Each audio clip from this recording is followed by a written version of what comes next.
hoje à noite a gente fazer perguntas e respostas, né? Conversar um pouco.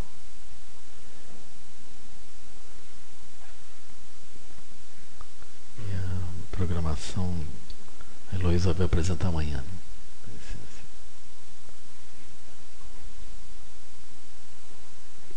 Por favor. Sempre com o microfone, por favor. Eu queria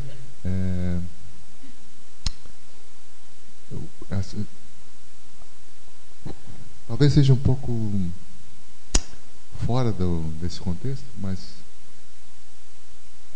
os desejos e as ambições, o que isso tem a ver com a vida terrena e o que isso tem a ver com a espiritualidade? E a meditação, ela altera? A pessoa vai tendo mais lucidez ou diminui os desejos e as ambições? Os desejos e as ambições é um freio para a iluminação? É um bloqueio? É um obstáculo? E a pessoa consegue, talvez... é um obstáculo realmente ou não? E se é um obstáculo, a pessoa deve viver os seus desejos até compreender? Ou a meditação pode esgotar os desejos? Essa é uma boa pergunta, né? Sobre o ponto de vista dos ensinamentos do Buda, o desejo e apego é um obstáculo, né?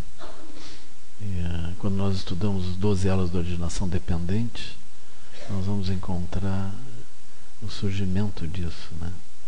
Como uma decorrência das sensações. Ou seja, nós temos a sensação de gostar, a sensação de não gostar, e a partir dessas sensações nós temos desejos e apegos, e a partir disso nós mantemos a nossa vida com um sentido que, enfim, é o sentido de atender esses desejos e apegos. E a partir disso surge uma sensação de identidade, e um pouco adiante nós estamos em meio ao mundo com essa identidade, com essa sensação de buscar atender desejo e apego. O que se observa, né, é que mesmo que a gente atenda esses desejos e apegos, eles são inesgotáveis.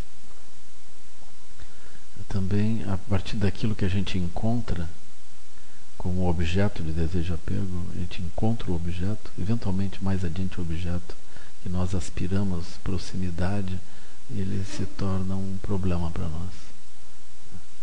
Então, o Buda vai explicar que o caminho do desejo e apego, ele não vai produzir felicidade e superação do sofrimento. Ele vai ser um dos elementos que vai produzindo dificuldades, sofrimentos e complicações. Também o fato da nossa mente ficar focando objetos ou situações externas que compõem um ambiente no qual nós aparentemente vamos ficar felizes e vamos ficar satisfeitos quando a gente atender esses desejos, esse ambiente, ele é a ignorância, ele é o samsara mesmo. Então nós ficamos ocupados com um ambiente menor, que é um ambiente construído de modo onírico, como se fosse um ambiente de sonho, e com isso nós esquecemos completamente qualquer coisa mais ampla. E desse modo nós não só não vemos o caminho espiritual, como não vemos nada além da nossa visão ordinária, que está ligada a objetos de desejo e apego, que por sua vez estão ligados à sensação de atração, aversão ou indiferença em relação às coisas. E nós nos movemos. De modo geral, isso é a descrição de faixa 1. Ou seja, eu me movo por desejos e apegos, eu não tenho realmente uma noção de onde que eles brotam e nem penso sobre isso. Eu simplesmente me movo condicionadamente, né? Sem perceber que isso é condicionado. Eu até penso que aquilo é uma liberdade de movimento. Então, de modo geral, o desejo e apego é considerado um obstáculo. Agora, quando nós estamos num caminho gradual, longo, então o desejo e apego é considerado um obstáculo. Se nós estamos num caminho rápido, tem nada que não espelhe de forma perfeita não só a natureza livre, como a própria natureza da confusão. Então, se nós estamos imersos em desejo e apego, olhando o mundo a partir dos olhos do desejo e apego, nós estamos no laboratório perfeito para entender o que significa desejo e apego, o que é o samsara. Temos um laboratório assim, vivo de como é que isso funciona. Então nós podemos, numa abordagem, nós podemos evitar isso, porque nós estamos frágeis. Numa outra abordagem eu posso usar isso como uma lucidez, como um ambiente onde eu posso gerar lucidez sobre os problemas meus e os problemas dos seres todos do samsara.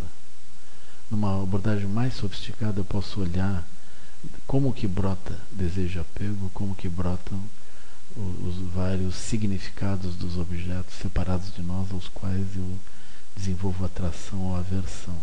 Eu termino localizando, como eu estava descrevendo hoje à tarde, a coemergência, e vou observando a natureza vajra das coisas, termino entendendo a operação da mente sutil. Sim. Então nós não precisamos necessariamente tomar desejo e apego como um obstáculo. Nós temos duas opções de tomar desejo e apego como caminho. Mas a visão mais cautelosa é evitar desejo e apego. Assim, se nós não temos, por exemplo, algum nível de estabilidade, de lucidez, desejo e apego só vai nos confundir, só vai nos atrapalhar. De modo geral, a moralidade começa nesse ponto. Nós dizemos, eu aspiro a felicidade, aspiro a melhorar do sofrimento, não vou trazer sofrimento aos outros seres, mesmo que eu tenha desejo e apego nisso. Não vou causar danos a várias coisas, mesmo que o desejo e apego meu possa indicar essas ações. Então surgem regras de moralidade que necessariamente terminam trombando com impulsos naturais que vêm de gostar ou não gostar, ou de desejo e apego. Aí surge uma moralidade num sentido inicial, diz respeito a um comportamento externo. Ainda que eu mantenha um comportamento externo perfeito, a moralidade não está perfeita, porque internamente eu posso seguir com os impulsos e as visões equivocadas. Mas eu começo com a moralidade externa. Essa moralidade externa já descomplica um pouco a nossa vida, já é um bom processo. Isso é uma resposta complexa. Eu, por exemplo, se eu tivesse algum aluno que estivesse fazendo tudo errado, e ele não fosse capaz de seguir as orientações de moralidade que vem do bom senso, contendo ações negativas, ainda assim eu não acho que ele esteja perdido. É sempre possível a gente dar um jeito, encontrar uma forma de ajudar, mas é preferível que as pessoas mantenham a moralidade. Caso contrário, elas vão gerar perdas rápidas, elas avançam um pouco e perdem de novo, se confundem mentalmente e criam confusão assim, para as suas vidas e a vida dos outros. Então o desejo e apego, de modo geral, é o motor disso.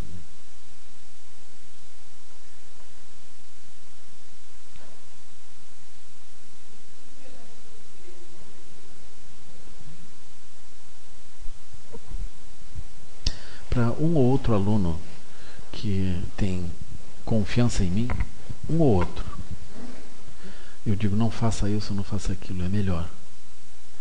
Mas quase sempre que a gente diz não faça isso, não faça aquilo, ele termina perdendo o amigo. Então eu evito dizer isso assim. Isso não quer dizer que eu não esteja vendo o que vai acontecer, mas eu prefiro não romper a ligação e estar do outro lado depois para ajudar,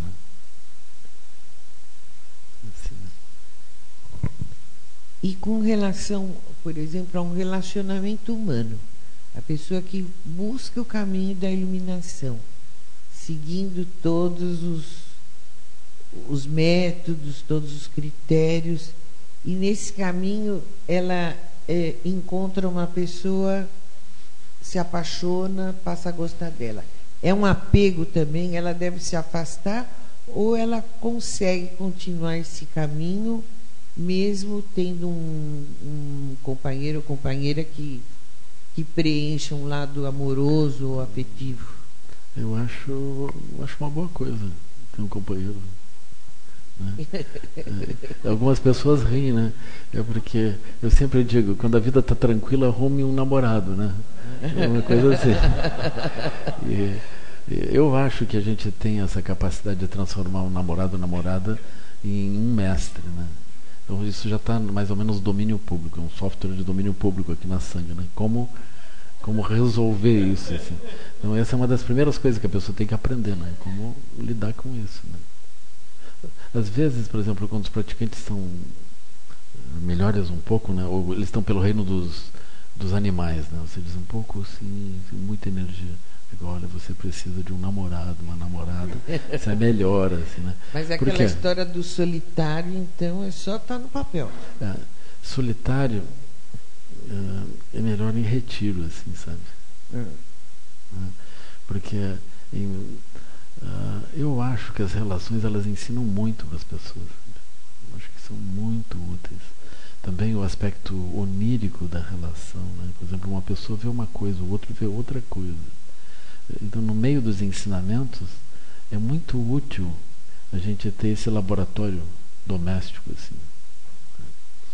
Então, o laboratório para energia, então a energia vem ou não vem, a gente é cobrado das coisas, né? E a gente quer que as coisas funcionem, as coisas elas não andam muito bem. Então isso é muito favorável, eu considero assim, uma coisa muito favorável nas relações, né? Às vezes eu até brinco, né? Entre ter um namorado ou não ter, melhor ter. Entre ter um namorado e uma namorada, tudo tranquilo, com confusão, melhor com confusão. E se a confusão dá dor, é um pouco melhor ainda, né?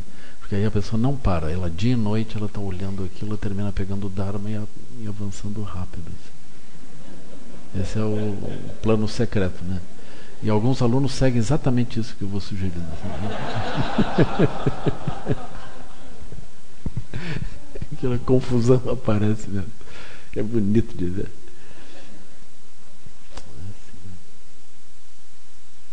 Mas eu não diria que isso que essa é a abordagem tradicional do Buda Sakyamuni. Eu não sei. A abordagem tradicional do Buda Sakyamuni é assim, a abordagem monástica.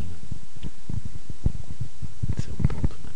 Agora nós estamos numa situação interessante nesse tempo de agora, né? Nesse tempo de agora nós estamos numa situação onde quem são os praticantes aqui? São leigos, todos leigos, né? Os monges, eles têm dificuldade. Mesmo os monges tibetanos têm dificuldade. Eles vêm para o ocidente, eles terminam casando. Assim, eles já sabem. Eles estão lá no oriente, já estão sabendo. Se eu for para o ocidente. Assim, eles estão sabendo. Muito difícil, né? Muito complicado, assim.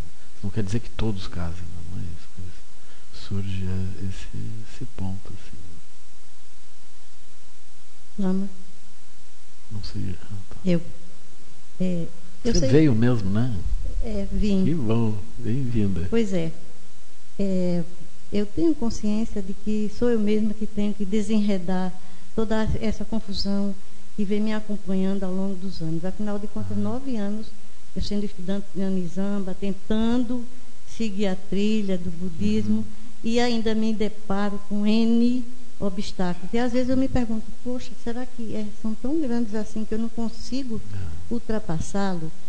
Mas ainda há uma centelha que me move e que faz com que eu continue insistindo. Enquanto que o Sansara tenta me sugar de vez, eu ainda resisto. E resisto bravamente. Tanto é que estou aqui, depois do seu convite. Eu acho ela maravilhosa. Assim, depois do seu ela tem de convite pequenininha de corajosa, né? Maravilhosa. Assim. Pois é, tem tanta coragem que vim por frio. Mas está sendo outra aprovação. Além das novas práticas de meditação, que são novas para mim, essa do olho aberto aí, e tantas outras que não estavam no figurino anterior em que eu estava acostumada. Mas o que me preocupa é exatamente, tem uma forma de fazer com que eu diminua meu ego, tem um jeito de fazer com que eu quebre um pouco mais essa resistência e tente fazer o que eu quero, que é de sair do meu egoísmo e tentar fazer algo em benefício de outras pessoas, uma causa que seja maior do que eu mesma. Esse é o meu grande problema atual. Dentro da abordagem Mahayana, que eu acho que tu já conhece os ensinamentos, né? A gente deveria desenvolver um interesse pelos outros seres, porque automaticamente quando a gente desenvolve interesse pelos outros seres, não é como a gente tem esse foco, o foco em nós mesmos ele diminui, né? Então essa é uma forma, assim, né?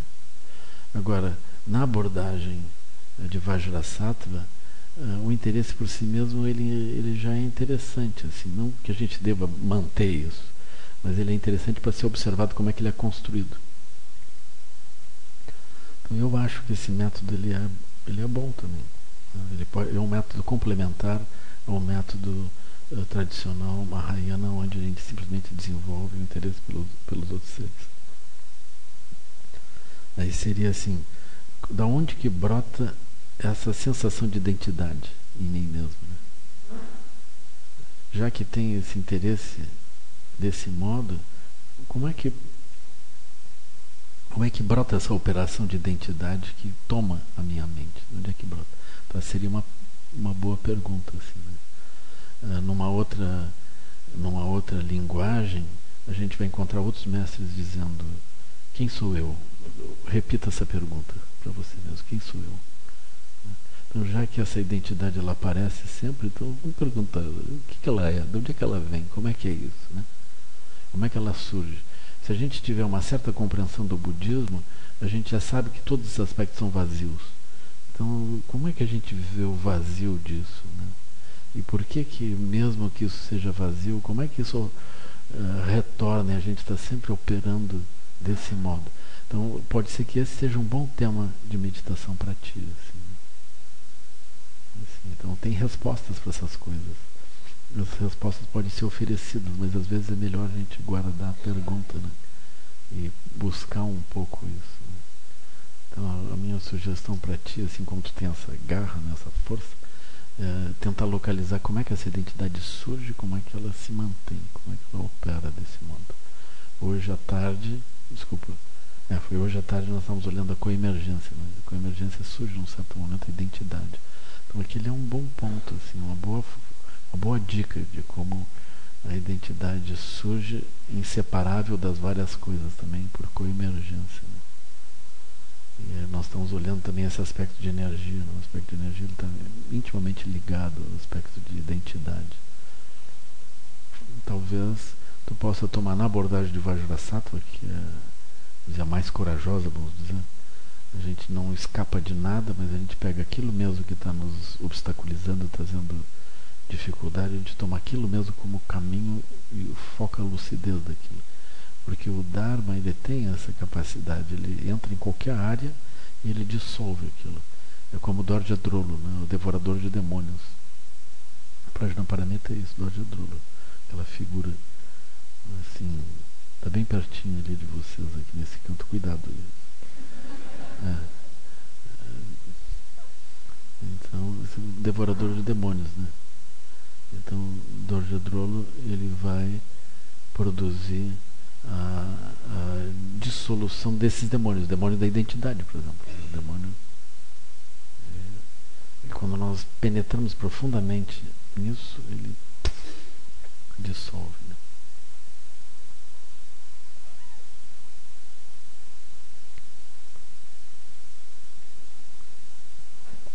Não sei se está bem assim. Esse é um tema para seguir conversando também, né? Então, uma sugestão que eu dou, assim, né? Tem notícia da Nizamba? Está na caverna, né?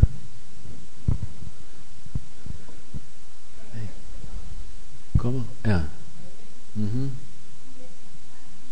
Aí são outros nomes, todos eles são manifestações de Guru Rinpoche.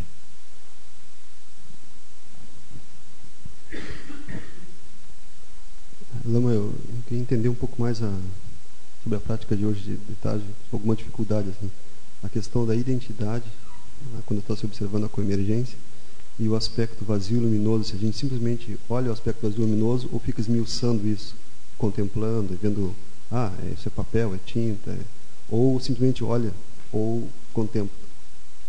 Duas perguntas, então. Simplesmente olha, contempla. E outra pergunta é sobre a identidade. É isso? Essa identidade nós vamos ver surgindo como, por exemplo, a pessoa entra no templo, a energia se move, mas a pessoa tem a sensação de que ela entrou no templo e ela sentiu isso, sentiu aquilo. Então tem uma experiência de identidade no meio disso. Se ela conversar com outra pessoa, a pessoa diz, eu não gostei disso, eu acho que a pessoa, mas eu gostei, eu isso, eu aquilo. Então, os pontos que a pessoa assinala movem a energia de um jeito na pessoa, e a pessoa sente aquilo como ela mesma. O que o outro observa move a energia do outro, e o outro sente aquilo como manifestação de si mesmo. Então surge uma sensação de identidade. Aí nós vamos observando esses surgimentos de pensamentos, paisagens, energias, nós vamos descrevendo isso como se fosse a manifestação de nós mesmos.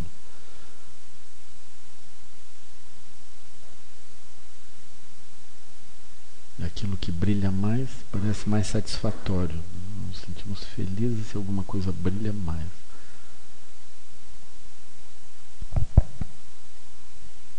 Lama.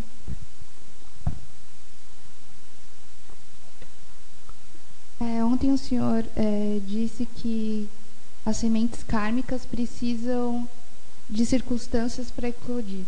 Eu queria saber a relação disso com as doenças que as pessoas têm, porque às vezes, mesmo seguindo uma vida com atitudes morais certas, não sei, tem pessoas que sofrem com várias doenças e eu não entendo porque isso me causa bastante angústia. Assim. Quando quem adoece são as pessoas assim que estão imersas na confusão, a gente sempre pensa que é karma. Quando é os mestres, a gente não pensa que é karma. E quando é os mestres, a gente pensa, isso é karma que eles absorveram dos alunos. Então, esse é o ponto. Assim. A gente diz, não, eles, na infinita compaixão, absorvendo as negatividades de todo lado, eles se torcem um pouco aquilo. Aí, então surge esse aspecto kármico que termina manifestando as várias doenças. Né? Então a gente vai encontrar mestres realizados com câncer, com uma série de doenças, diabetes, que é bastante comum, né? Assim, com dificuldades variadas. Né? E a gente também pode pensar que isso é um pouco um surgimento do karma dos alunos e da compaixão deles. Né? Porque, por exemplo, se eles procurassem um naturopata, né? Eles iam comer mais verde, iam fazer mais exercício, iam fazer outras coisas, aí o corpo deles ia andar melhor.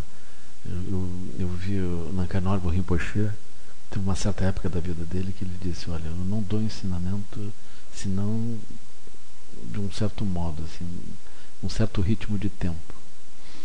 Porque eu acredito que para os meus alunos é melhor que eu viva mais e de modo menos intenso do que eu viva muito intenso e some. Então é preferível assim. Né? Aí vocês veem, lamas que andam de forma muito intensa, volta e meia eles têm um problema assim. Então esse é por isso que eu já estou na minha hora.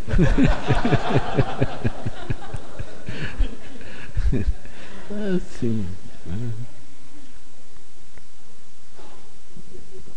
Então faz parte do. Aí eles olham para os alunos e veem aquela situação grave, assim, né? Eles têm que continuar cuidando dos alunos, porque é assim. Aí eles terminam consumindo uma naturalidade biológica do corpo deles. Né? Aí eles afundam. Eu considero que o Thiago do Rinpoche é um exemplo disso. Assim. O Thiago do Rinpoche, quando chegou ao Brasil, ele caminhava com muita dificuldade. Já. Mas vocês pensem, peguem um lama desses, tudo que as pessoas querem que ele esteja parado, fazendo alguma coisa, sentado em algum lugar. Eu sentava e fazia o que as pessoas queriam também, né? Assim, aquilo muito longo, horas e horas e horas e horas, todos os dias, né? Os Drubitins, as atividades todas. E fora disso, ele sai do Drubitin ou da atividade, ele caminha e já tem gente em cima dele perguntando: e isso, como é que eu faço? E aquilo. O Rinpoche estava tão cansado que ele, durante o Drubitin, ele estava reto, assim, ele descia, né, botava o chinelinho dele e saía pela porta, assim, que é mais ou menos aquela distância, assim, né? Aí quando ele saía da porta, o pessoal já segurava ele, assim, né? Ele estava super cansado. Aí ele subia de elevador, chegava na área de cima, e muitas vezes ele não almoçava e não jantava, ele ia direto deitar. Eu já peguei o tempo que ele saía e sentava na mesa e presidia a mesa do almoço, feliz com todo mundo, né?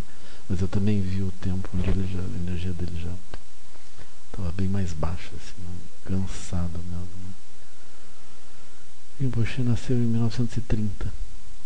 Ele morreu em 2002, né? Ou seja, 72 anos, ele morreu jovem. Eu acho. Extremamente jovem, assim.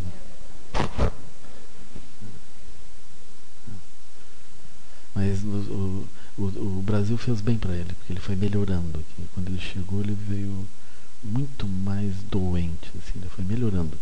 Ele andava sempre de bengala e apoiado. Com o tempo ele foi largando a bengala, foi melhorando, assim.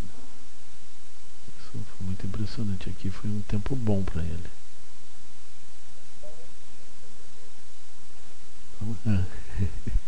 Essa parte nós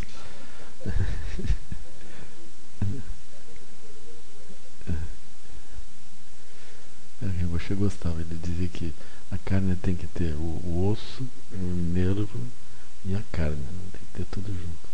E a gordura, naturalmente. Aí quando, às vezes, quando terminava os Drubitins, a gente ia em algum restaurante, em algum lugar assim, né? Rinpoche convidava todo mundo, assim. E isso eu vi várias vezes, assim. Na picanha, a parte que ele mais gostava é a parte que todo mundo rejeitava. Ou seja, aquilo era uma boa negociação estar do lado dele. Porque ele comia a gordura da picanha e as pessoas comiam a carne, né? Mas isso é uma coisa tibetana, né? Uma coisa tibetana.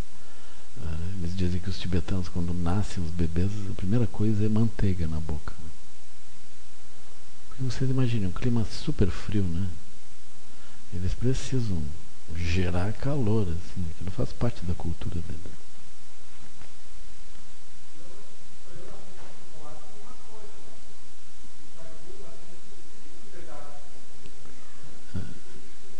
Mas é que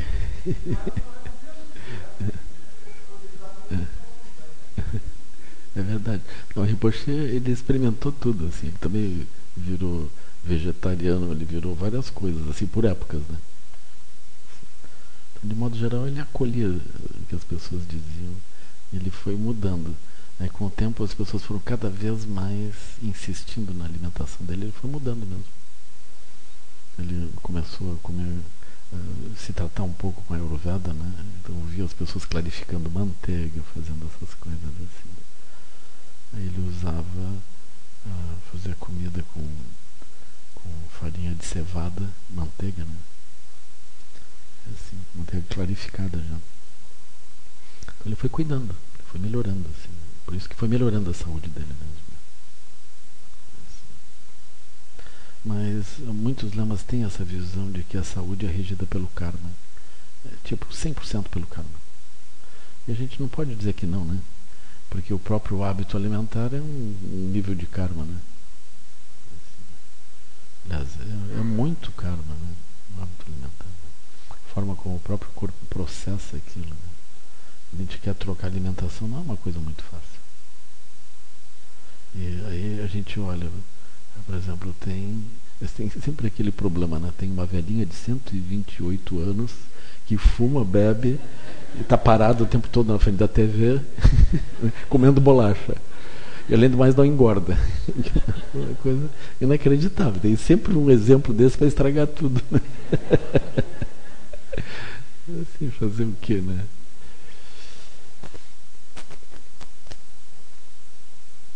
Aí a gente tem o contra-exemplo também. A pessoa fazia tudo certo, e aí, pronto, aos 50 anos teve um AVC.